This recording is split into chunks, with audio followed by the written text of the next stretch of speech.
getting set for a busy weekend of weather across central and eastern Kentucky. Everything from thunder to snowflakes just ahead. Friends are remembering a teammate who died after contracting meningitis. We're tracking the investigation into allegations that dogs are being stolen in southern Kentucky. Tracking, alerting, protecting. This is WKYT News at 5. It will be a roller coaster. Today start off with a wintry feel. Tomorrow, more spring-like, and then winter is coming back. Yeah, it is all part of a wild weather ride the next couple of days. WKYT Chief Meteorologist Chris Bailey is here now with a first check of your forecast. Hey guys, 2015 already proving that, you know what, it's not going to hold anything back in the world of weather. When we're talking about everything you just mentioned, all packed into the first weekend of the new year, buckle up, my friends. Here's how we're looking to begin your Friday evening, that first Friday of 2015. Starting out on a cloudy and a rather cold note across central and eastern Kentucky, but the visibilities are down, but nothing really coming from the sky right now in Lexington. 36 degrees, visibility at 7 miles, winds making it feel like it is below freezing, but actual thermometers are going to be above freezing all evening long, and that's important because precipitation is beginning to press back into the region now. Nothing in the bluegrass region, so if you're heading out for a night out on the town, take the umbrella because by the second half of the evening, we'll see those showers beginning to increase across the Lexington metro. Getting into southern Kentucky, a little weakening band of rain, northern parts of Pulaski County into Laurel County, and farther southwest that we go, west of Lake Cumberland. More in the way of showers beginning to pick up in coverage and intensity, but most areas for now on the dry side. That'll change up. Look what's happening to our west and southwest. That is a lot of juice, all courtesy of this storm system that has snow in the heart of Texas coming in behind that. And that's the same storm system that's going to impact our weekend. Here's how that weekend starts with thermometers holding in the mid to the upper 30s. We may see those tick up a few degrees later tonight. Focus the forecast, guys, on what else but the wild stuff for the weekend. And oh, by the way, coldest air since last winter shows up in the 7-day forecast when I come back in less than 10 minutes. Rain created slick spots on the roads to our north this morning. The Harrison County Sheriff's Office says they began getting reports of drivers sliding off the roads just before 9 this morning. Deputies worked 6 accidents in less than an hour. 2 people ended up going to the hospital for injuries suffered in those crashes. Unfortunately, just the roads changed to ice all of a sudden, and the drivers weren't prepared for it, and that's unfortunately we had 6 come in within 30 minutes, and they were on both ends of the county, so we were stretched out pretty thin. Deputies quickly contacted the transportation department, and they spent the day out salting and monitoring roadways. They say he knew how to make them smile. Today, a group of high school students is remembering a teammate. 15-year-old Cole Hahn, who lived in Clark County, died from meningitis on Tuesday. He played soccer most of his life, and his friends talked to WKYT's Victor Puente, sharing their memories of him on and off the field.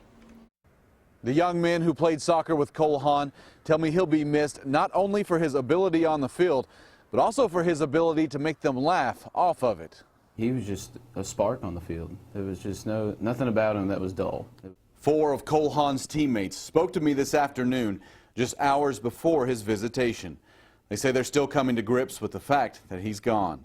But I think when we get back on the field, it's when we're really going to get hit hard by it. Hahn died Tuesday after a sudden bout of meningitis. The 15-year-old had played soccer since he was 4, along with his older brother. Whenever I was with Alex, I was always with Cole. They're never apart. Him and his brother were like yin and yang. Their coach remembers one particular time Cole got distracted during practice. There was a groundhog that went underneath the ticket booth. Well, I'm over there yelling for him to come on and let's get to practice. He's out trying to catch this groundhog. Now, what he was going to do with it once he caught it, I have no idea. He said it was typical that Cole would make those around him smile. It just won't feel the same not playing without Cole on the field. I mean, he was a great guy. Cole Hahn's visitation just began and runs until 8 at Central Baptist Church here in Winchester. His funeral is tomorrow at 11. In Clark County, Victor Puente, WKYT. Also, doctors tell us the type of meningitis that Cole Hahn had was not contagious. We now know the name of a man killed in a crash last night. It happened on US 27 near Industry Road in Nicholasville. The Jessamine County coroner has identified the victim as 48-year-old Anthony Todd Davidson. Police say he died instantly when his car slammed into the back of a dump truck. The dump truck driver was not hurt. A crash closed part of New Circle Road this afternoon. Police say a van coming off of New Circle toward Woodhill didn't realize traffic was stopped and hit a car, causing that car to hit another vehicle. The person in the middle car ended up pinned to the guardrail. Firefighters had to cut the victim from the car. He was pinned in there and he couldn't move, and they think that he might have broken his collarbone. So they cut the roof off in order to take him out of the vehicle so he didn't injure him anything further. The van was carrying medical supplies and oxygen tanks, which could have been flammable. Police say the tanks were secured in the back and not damaged. Police in southern Kentucky are looking into reports that someone is stealing dogs. We're told that the Lake Cumberland Kennel Club and the Humane Society have received numerous complaints in the Pulaski County area. WKYT's Phil Pendleton is in Somerset, where he spent the day tracking the case. The story is new at 5. The latest incident of these dog thefts occurred on New Year's Eve in a Somerset neighborhood. The Pulaski County Sheriff's Office is investigating a border collie taken from his owner's backyard. The owner says that when she went back to check on her border collie, noticed that he was missing. She saw a car, and then she thinks those people actually came back to take her Aussie. People around this area say this has been a growing problem, not just with border collies, but with other dogs that they say can be used for breeding purposes. These thefts seem to be escalating. Numerous dogs, maybe 20 or 30, have disappeared mysteriously or been stolen since late fall.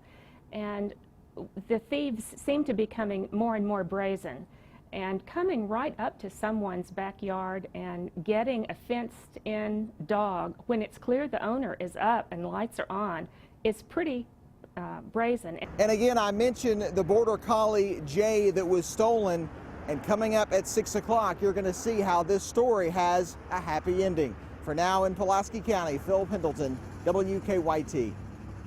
People of dog rescue tell us that thieves will usually lose interest if they discover a stolen dog has been spayed or neutered, sometimes just letting those dogs loose then on the streets. The U.S. is imposing sanctions on North Korea in retaliation for a cyber attack on Sony.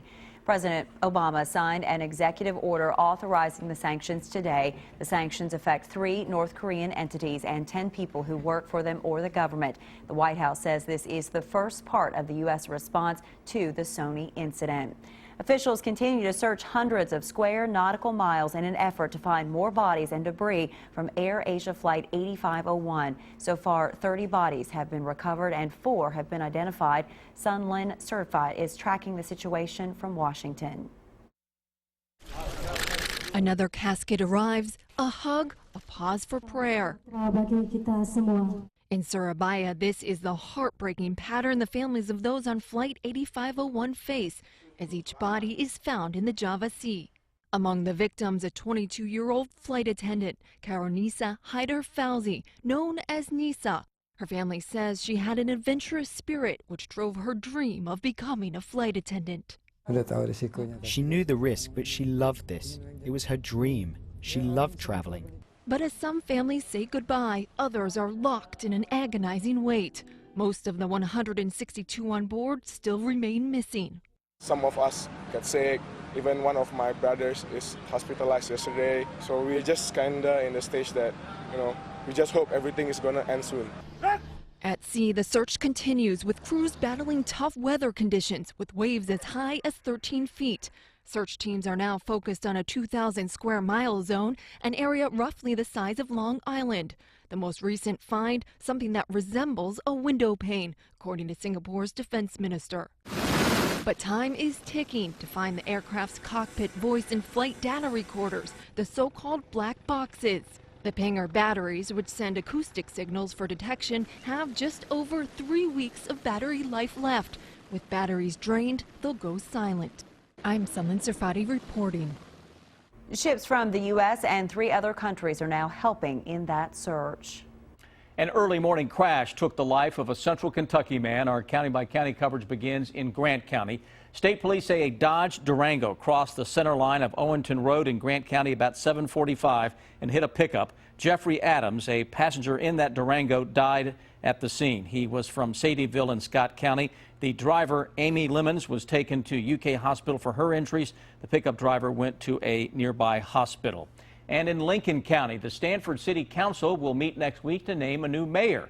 Mayor-elect T.J. Hill died in November. He was scheduled to take office on January 1st, so right now the city has no mayor. The meeting will be at 6:30 Tuesday night at City Hall. For now, if a problem arises that requires a mayor's action, the responsibility will fall on the City Council to solve it.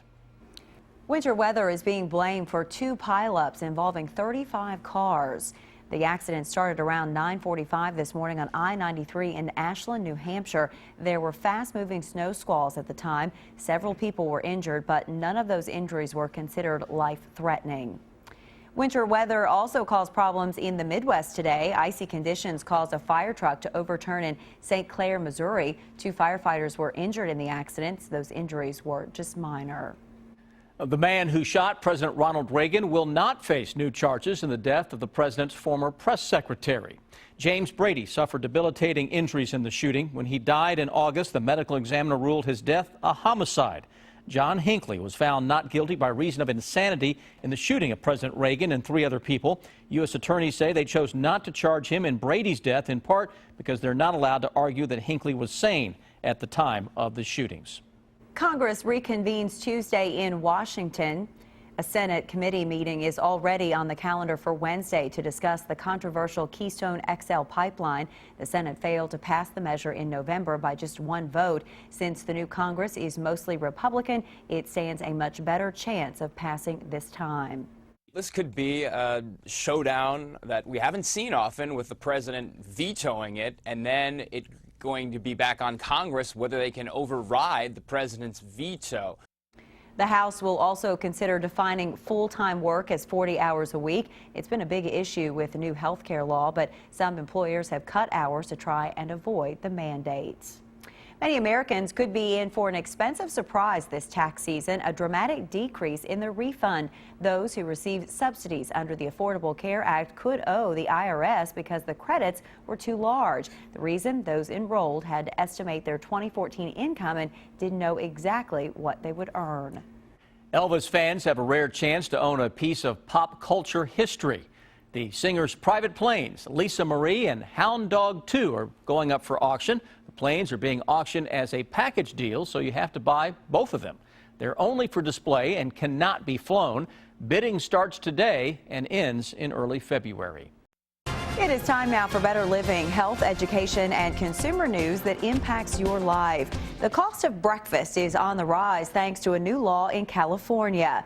It requires farmers to keep chickens in cages with enough space to move around. It's estimated revamping hen houses will cost millions of dollars, which will be passed on to shoppers. Farmers in other states must follow the same requirements if they want to sell eggs in California.